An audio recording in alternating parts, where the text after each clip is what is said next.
വചനപ്രകാശം. കർത്താവിന്റെ അനുഗ്രഹത്തിലൂടെ സമ്പത്ത് കൈവരാൻ പ്രാർത്ഥിക്കാം. ഈശോയിൽ സ്നേഹം നിറഞ്ഞ മക്കളെ,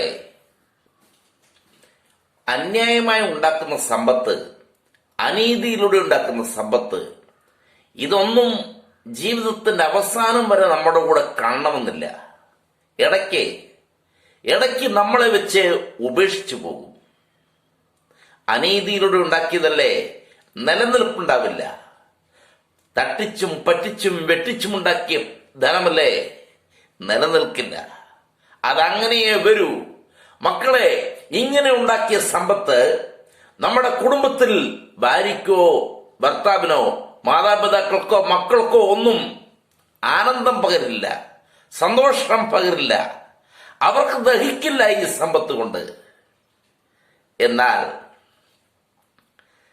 കർത്താവിന്റെ അനുഗ്രഹം തരുന്ന സമ്പത്ത്, കർത്താവ് ഐശ്വര്യമായി വെച്ച് നീട്ടിത്തരുന്ന സമ്പത്ത്, ഇതിനു വേണ്ടി പ്രാർത്ഥിക്കേ. നമ്മൾ പ്രാർത്ഥിക്കുന്നില്ല, ചോദിക്കുന്നില്ല. അതുകൊണ്ടല്ലേ ലഭിക്കാത്തത്. ഒരു പൂ ചോദിച്ചാൽ ഒരു പൂന്തോട്ടം തന്നെ തരുന്ന കർത്താവാണ് നമ്മുടേത്. ചോദിക്കും മക്കളെ, കർത്താവ് അനുഗ്രഹമായി സമ്പത്ത് തരും, ഐശ്വര്യമായി തരും. സുഭാഷിതങ്ങൾ 10-ാം അധ്യായം 22-ാം വാക്യം പറയുന്നു, കർത്താവിന്റെ അനുഗ്രഹം സമ്പത്ത് നൽകുന്നു, അവിടുന്ന് അതിൽ ദുഃഖം കലർത്തുന്നില്ല. ദുഃഖം കലരാത്ത, കണ്ണീരിന്റെ ഉപ്പില്ലാത്ത സമ്പത്ത് കർത്താവ് തരുന്നത് ഐശ്വര്യമായിട്ട് ഉപയോഗിക്കാം. നമുക്ക് നമ്മുടെ കുടുംബത്തിലേക്ക് സന്തോഷമായി വെച്ച് നീട്ടിത്തരുന്ന സമ്മാനം.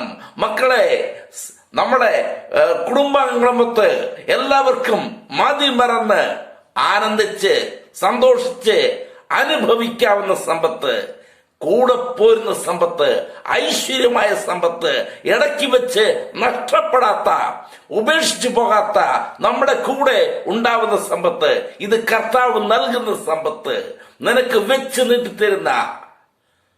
മക്കളെ, ചോദിച്ചാൽ നമ്മുടെ മടിശീലയിലേക്ക് അമർത്തി കുറുക്കി നിറച്ചടന്ന് അവിടുന്ന് വെച്ചു തരും.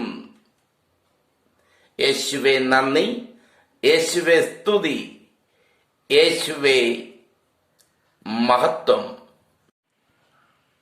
കൈക്കൂലിയും അനീതിയും നിർമ്മാർജ്ജനം ചെയ്യപ്പെടും. വിശ്വസ്തത എന്നേക്കും നിലനിൽക്കും. അനീതി പ്രവർത്തിക്കുന്നവന്റെ സമ്പത്ത് കുത്തിയൊഴുക്ക് പോലെ പെട്ടെന്ന് അപ്രത്യക്ഷമാകും. ഭയാനകമായ ഇടിമുഴക്കം പോലെ തകർന്നു പോകും. പ്രഭാഷകൻ 40-ാം അധ്യായം 12-13 വാക്യങ്ങൾ.